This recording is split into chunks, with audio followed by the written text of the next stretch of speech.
You know the saying, what you don't know can't hurt you, or ignorance is bliss? Well, in regard to narcissistic abuse, nothing could be more far from the truth. Yet, sadly, not only does one not even recognize that they're being abused for so long, but even after you've come to this discovery, still aren't able to recognize just how drastically the impact of this abuse has on our lives. Not just on our mental health, but physical health, overall well-being, and how we function day by day. And it's within this very thing that makes narcissistic abuse so insidious, because it causes so much destruction and has such negative and devastating effects in all aspects of our lives, and due to the way that our mental health ties in to our physical health. Studies showing that over 50% of all physical illnesses and ailments are secondary and mental health issues. Two of the biggest contributors being stress and trauma. So I wanted to go over a list of some of the most common health-related issues that are specific to the trauma endured from narcissistic abuse and Cptsd, the way that these symptoms present, and legitimately are killing us slowly without even knowing that it's happening. So here we go.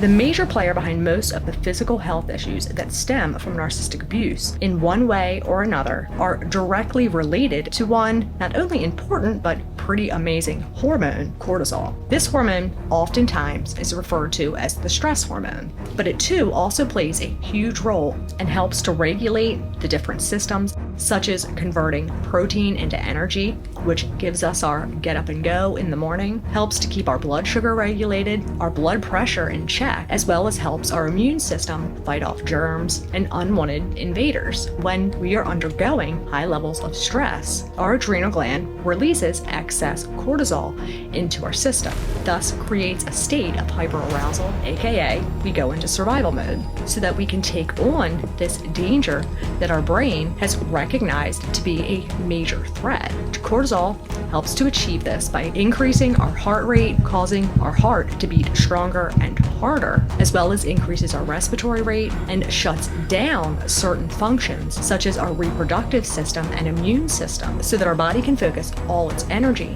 on dealing with the stress at hand, which in short term is a good thing. Like, for instance, gives someone the ability to lift a car up when someone's trapped under it in the instance of an emergency. But when survivor mode stays activated or we become stuck in it, can lead to altered and dysfunctional levels of cortisol, and prolonged exposure to this dysfunctional cortisol level can bring about unexpected, uncomfortable, serious physical health issues and diseases, with multiple studies that have been conducted and have found to predict that prolonged high levels of stress lead to more cardiovascular and circulatory conditions to that of smoking, obesity, and largely impede upon and exacerbate issues amongst those who have an underlying genetic predisposition. Greatly increases our chances of having heart attack, stroke, and chronic hypertension due to prolonged and excess amounts of cortisol, as well as leading to increased inflammation and a narrowing of our arteries.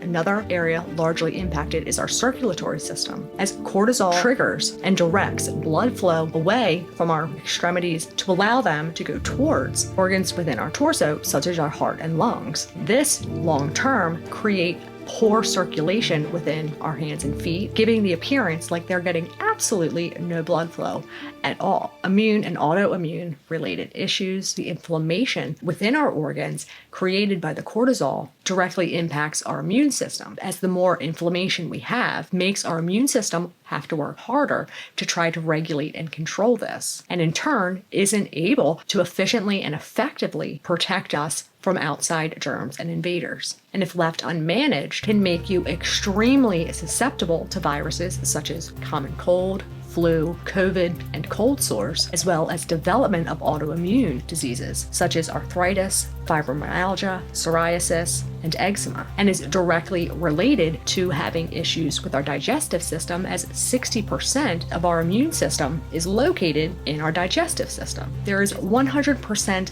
legitimacy to the saying, "You just scared the shit out of me," because our body believes that removing excess weight from our system will allow us to flee a dangerous situation more quickly. Therefore, this fear releases another hormone called corticotropin release factor, and is what causes many animals as well as humans to experience the unpleasantness of getting diarrhea when they're scared, leading to more inflammation, increased gas, acid reflux, can inhibit our stomach to digest food properly, and creates swallowing issues that though occur more within the digestive system are actually more related to respiratory due to the way that the fight or flight response triggers us to get an increased respiratory rate. But over time and long term, our brain starts to think that we're not getting enough oxygen, and it, as a result, try to take in more air. One of the ways that it tries to achieve this is through the reflexive mechanism of yawning. But by swallowing so much air in efforts to try to satisfy our brain thinking that it needs oxygen, it affects our ability to swallow properly, choking on your drinks or your own saliva or food, frequently getting caught in your throat while you're eating, which truly is no joke, and what landed me in the hospital for 3 days just this past year. The end result being aspiration pneumonia, which is one of the things that you can actually look out for is if you notice that you're frequently yawning. It often gets overlooked to the extreme exhaustion that occurs from narcissistic abuse. The high levels of cortisol increases our level of anxiety, why it gives us that feeling of being on edge and are never able to fully relax, which triggers about the constant overthinking, as well as many developing reoccurring nightmares or flashbacks,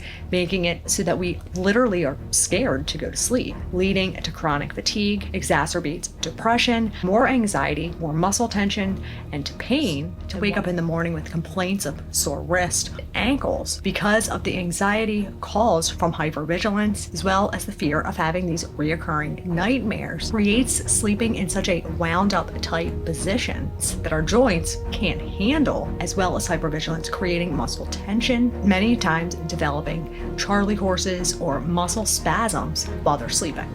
So these are some of the most common and create the biggest issues to our physical and overall well-being, but by no means are they a complete list that this heinous abuse creates for one and does to our lives, not only robbing you of your happiness, sanity, identity, confidence, feeling of safety, and your soul, but it legitimately is slowly killing you and shortening your life. And sadly for many is what ends up costing them their lives, which in all reality and actuality is the very definition of involuntary manslaughter, which is considered as a reckless disregard for another's life, that though there was no premeditated or intent to kill, the act of recklessness, negligence, or neglect led to the result of their death, making it even more imperative and your utmost importance to do whatever you can